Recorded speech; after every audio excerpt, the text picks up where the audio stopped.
Olá, bem-vindos a mais um Belle Divã. E se você ainda não se inscreveu, peço que vá lá, se inscreva, toque no sininho para que você consiga receber as notificações de novos vídeos. Vou deixar o canal aqui também para que vocês consigam acessar e assistir outros vídeos também. Isso vai ajudar muito para que mais pessoas possam refletir e o canal seja um pouco mais propagado. Hoje nós vamos falar sobre um tema muito interessante que muita gente ainda tem dúvida sobre coreografia e improviso. Vamos lá?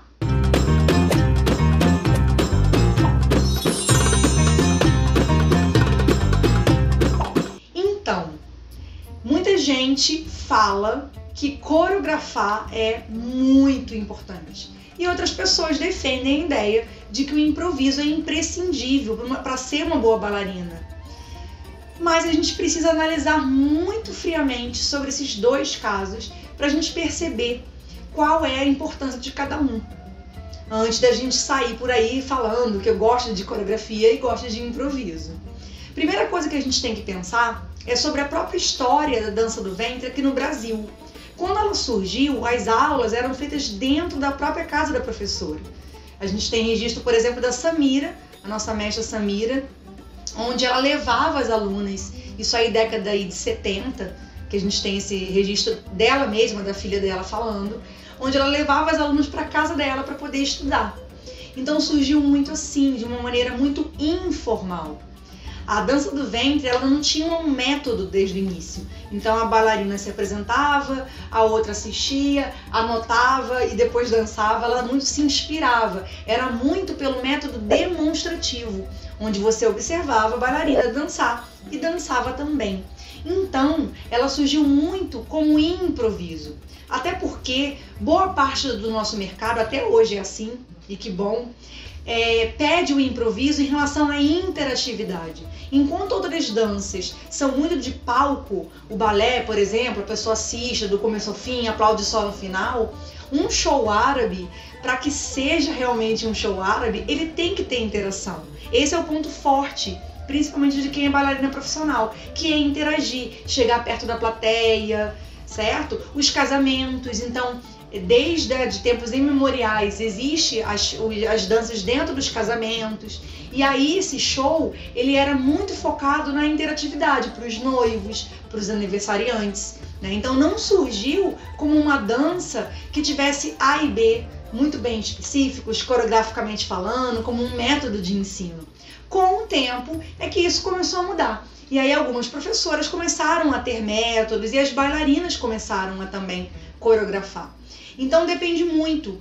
Existiu durante um bom tempo um mercado que incentivou muito o improviso, tal como era no início. Então a bailarina escutava a música, ela conhecia bem, estudava bem aqueles instrumentos, as músicas. Então não era um improviso feito de primeira ouvida. Então ela ouvia várias vezes, ela conhecia bem a música, ela sabia o que aquela música estava falando em árabe. E aí ela ia interpretar e interagir com a sua plateia. Então o improviso, e a gente não pode deixar de reconhecer isso, sempre foi base da dança do ventre. Ela não surgiu como uma escola acadêmica onde tivesse preceitos e movimentos com nomes específicos. Até hoje, na dança oriental árabe, nós não temos nomes acadêmicos, cada um dá um nome, né? Exemplo, soldadinho, movimento verticalizado, soldadinho, robozinho, cada um vai dar um nome, porque não teve isso. Então, dentro do mercado de dança oriental árabe, o improviso, ele sempre foi muito importante. Por quê? Porque ele nasceu assim. Só que com o tempo, com as escolas surgindo, as bailarinas começaram a ver a necessidade de levar para o palco mais qualidade, levar muito mais técnica. Então isso foi mudando e a coreografia foi tomando vez. Agora, a meu ver, a gente não pode pensar que uma é melhor que a outra. Eu acredito muito forte que cada bailarina profissional precisa ter um pouco de experiência em improviso e um pouco de experiência em coreografia. Ambas são muito importantes. Não dá para dizer que uma boa bailarina é boa porque só improvisa ou porque só coreografa. Ela vai ter benefícios e muitas coisas interessantes a oferecer, tanto com um quanto com o outro. Então vamos pensar um pouquinho o que é muito importante para quem coreografa. Se você tem uma coreografia, vamos analisar aqui no quadrinho. Primeira coisa é a melhora técnica. Por quê? Porque na coreografia você repete muitos movimentos. Então, ao repetir, o seu arcabouço acadêmico e teórico melhora muito, né? Então, essa repetição leva à perfeição, já diz, né, o ditado. Então, você passa a melhorar muito com isso. O que mais melhora com coreografia? Você não passa por riscos na hora da sua dança. Então, você já tem algo montado, você tem uma segurança maior. Você não erra certos cantinhos da música, você consegue desenvolver melhor. O terceiro ponto de uma coreografia é que você consegue, tecnicamente falando, fazer um tipo de movimentação que de repente no improviso você não conseguiria. Então você ganha uma certa maturidade e uma agilidade corporal. O seu corpo, cada vez que coreografa e repete aqueles movimentos, ele vai tomando, né, uma proporção muito melhor. Então é irreconhecível. É claro que se eu vou fazer um show, é muito importante que eu estude bem essa música para levar para o palco. Agora vamos analisar um pouquinho quais são os benefícios do improviso. O improviso, ele tem algo surpreendente, que é a emoção. Trazer a emoção para sua dança. A partir do momento que você conhece bem a sua música e vai para o palco improvisar, essa música ela pode bater em você de uma forma que naquele dia a sua emoção passe de uma maneira que se tivesse coreografado isso não aconteceria. Então a emoção ela vem de uma forma muito mais aflorada. Segundo ponto, os movimentos que você faz no improviso muitas vezes saem muito mais bonito do que aquele que você pegou na coreografia. Por quê? Porque saiu de forma instintiva. Você conhece bem a música e por isso aquele movimento saiu. Você não fica presa. Então você tem certa liberdade de expressão, que na coreografia você já não encontra. Outra coisa muito interessante no improviso é a não cobrança. Porque na coreografia você quer acertar. E se você erra, a chance de você fazer aquela cara e errei é muito maior do que se você estiver improvisando. E dentro de um improviso que você conhece bem a música, o que é erro, ou seja, de repente você programou na sua mente fazer um movimento e sai outro, para a plateia não é um erro, né? Para a plateia, muitas vezes, saiu o que tinha que sair e você sabe, né? Só você sabe que não saiu aquilo que você queria fazer. Então o improviso também tem esse lado de bom, de trazer à tona aquilo que está muito acostumado no seu corpo, sai de uma maneira muito verdadeira, não é uma coisa montada. Eu, como bailarina, gosto muito das duas coisas. Quando eu vou dançar, eu gosto de montar certos trechos dentro da música e outros que eu conheça bem ouvindo, eu consigo me levar melhor, né? Então eu deixo para que naquele momento, conhecendo bem a música, o meu corpo ele se expresse de uma maneira mais livre. Em outros, eu já tenho uma coisa mais montada. Então tem muita bailarina que também segue isso. E qual é o problema de quem só improvisa? Muitas vezes, quem deixa de coreografar entra numa zona de conforto. Muitas bailarinas, assim como eu, sabemos disso. Então, se por um lado o improviso estimula a nossa criatividade, faz com que a nossa dança seja muito mais vital, muito mais orgânica, ao mesmo tempo, não coreografar e só improvisar pode fazer com que a gente entre numa zona de conforto e aí toda vez que a gente vai dançar, os movimentos saem praticamente iguais. Especialmente quem é professora. A gente acaba entrando numa professora bailarina. Como a gente treina constantemente, dá muita aula, na hora do palco fica muito mais fácil o movimento sair. Então a gente acaba repetindo.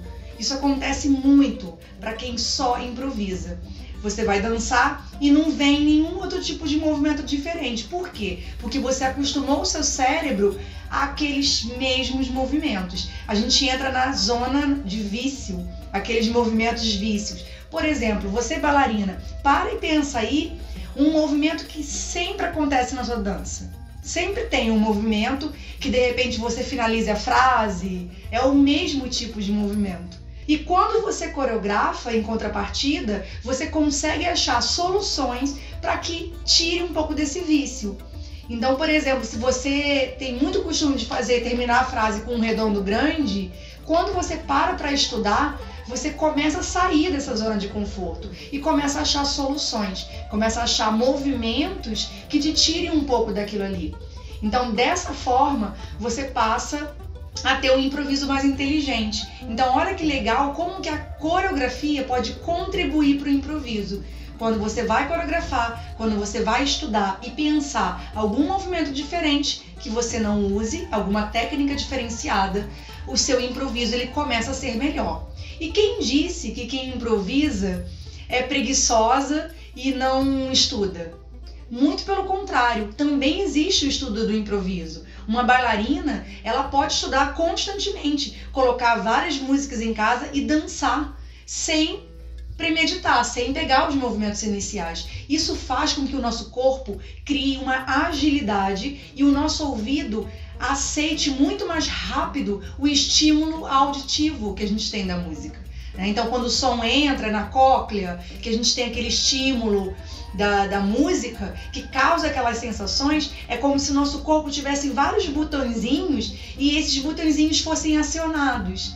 Então, eu cresci muito quando eu vivi numa época que eu mais improvisava que coreografava, porque eu entrava em contato com esses botõezinhos.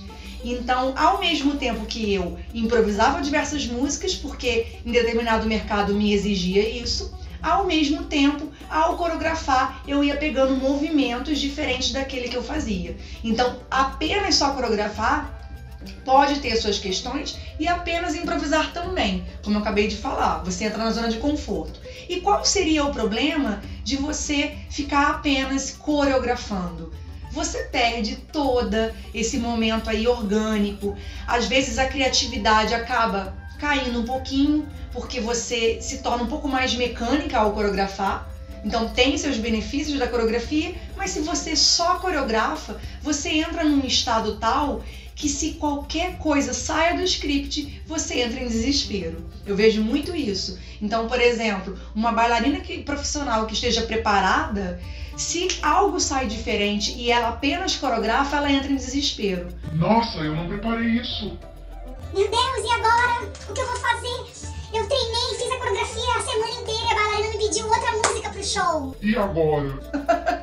Então, se a bailarina está acostumada a improvisar, ela vai lidar muito melhor com essa situação. Agora, se a pessoa se fecha para o improviso e apenas coreografa, ela também vai entrar numa zona de conforto de só ir para um show se ela tiver milimetricamente coreografada. Então, ambos os lados, se você fica só de um lado da balança, tem também seus problemas, tem os seus benefícios e tem seus problemas. Por isso que a conclusão é que você esteja preparada para os dois. Eu coreografo porque me dá a possibilidade de melhorar tecnicamente a minha dança, de buscar soluções muito melhores, e eu também estou preparada para improvisar, porque eu também sei que a música árabe tem como exclusividade o improviso, muitas vezes o ouvir a música, do sentir. O próprio taksim, por exemplo, é um estilo musical onde um instrumento se destaca dos demais, o instrumento melódico. Então, por si só, o taksim já é um improviso. Isso faz parte da nossa dança. Então, não cabe a nós dizer que improvisar é uma bailarina preguiçosa ou que ela não está pronta para o mercado. Muito pelo contrário, ela vai ter um ouvido muito mais apurado e um corpo muito mais ágil. Logo, nós temos 3 tipos aí de dança. A dança totalmente coreografada, a dança improvisada só que dirigida e o improviso total. A coreografada é aquela que você monta a dança inteira e aí, como eu falei, ela já não vai te dar aquela liberdade toda que o improviso dá. O improviso total, você conhece pouco a música e dança, porque você conhece bem a estrutura da dança da música árabe, porque você estudou muita técnica. Então, ao ouvir, o seu corpo consegue decodificar aquele som e fazer os movimentos. E o que eu considero um meio do caminho, que eu gosto muito, que é o equilíbrio, né? Então, é um improviso dirigido. É aquele que você ouviu a música 8.999 vezes, conhece cada cantinho da música, montou de repente a entrada e o finale, e aí tem alguns pontos lá no meio que você vai se deixar levar, porque você conhece muito bem a música, conhece de trás para frente. Então você consegue ter uma desenvoltura bem melhor. Por que essa do caminho do meio é muito legal? Porque ela me dá uma liberdade que, se eu não conseguir fazer aquele trecho que eu coreografei, eu faço outra coisa. Então eu não fico presa dentro daquela estrutura. E ao mesmo tempo, eu não vou dar mole com uma música que eu nunca ouvi, onde o meu corpo não está habituado e com certeza ele vai errar em algum ponto, porque eu não conheço a música. Então sim, eu considero um pouco arriscado dançar uma música que você nunca ouviu, mas é possível. Se você é uma bailarina que estudou durante um bom tempo, entende bem sobre taksim, sobre os instrumentos árabes, sobre os ritmos, se você tem um bom conhecimento de leitura musical, o que vai acontecer? As músicas e os estilos tendem a se repetir. Então é fácil você conseguir quase que antever o que vem. Agora, acertar tudo, nesse caso, é muito difícil. Então, o que seria o ideal, minha gente? Escute muito a música, monte um trecho ou outro, mas não fique presa no 5, 6, 7, 8. Saiba que no palco pode acontecer, sendo solo, é claro, né? Pode acontecer 1001 coisas e você acabar fazendo outro tipo de movimento. Quem nunca passou por isso? De às vezes esquecer o que ia fazer, faz um outro movimento e fica mais bonito do que aquele que você programou, certo? Então, finalizando, lembrem-se, uma bailarina, especialmente profissional, se ela tiver boa experiência em improviso, boa experiência em coreografia, ela vai ser completa. Porque a coreografia tem aqueles todos os benefícios que vimos e o improviso também. E o nosso mercado acaba exigindo isso. Quando eu vou fazer um show, por exemplo, por mais que eu programe do A ao Z, às vezes sai do script, às vezes a música não tocou, então eu tenho que estar preparada para improvisar. E ao mesmo tempo, eu não vou para um show onde eu sou convidada especial, põe a música aí, né? Claro que eu vou ter um cuidado de escolher minuciosamente a música e a partir dela trabalhar um escopo, onde eu vou desenvolver uma parte, alguma sequência coreográfica, em outra eu sei que de repente entra um taxinho, eu vou poder me deleitar, mas eu conheço muito bem a música. Então eu acredito que não adianta a gente ficar nessa guerra aí de cabo de guerra, onde uma acha que sem improviso a bailarina não vinga e a outra acha que a coreografia não vinga. Ambas hoje são fundamentais para o crescimento e para o amadurecimento do nosso mercado, beleza? Então vai nessa, coreografe, improvise, tente de tudo um pouco, porque assim você será uma bailarina muito mais completa. Beleza? Então, se você tiver algum tema que gostaria de falar, de trazer aqui para o Belle Divan, vou aguardar aqui embaixo nos comentários, escreva. Se você gostou do vídeo, compartilha para os seus amigos, suas amigas, certo? E eu te aguardo no próximo tema para a gente poder refletir junto. Um super beijo e até lá!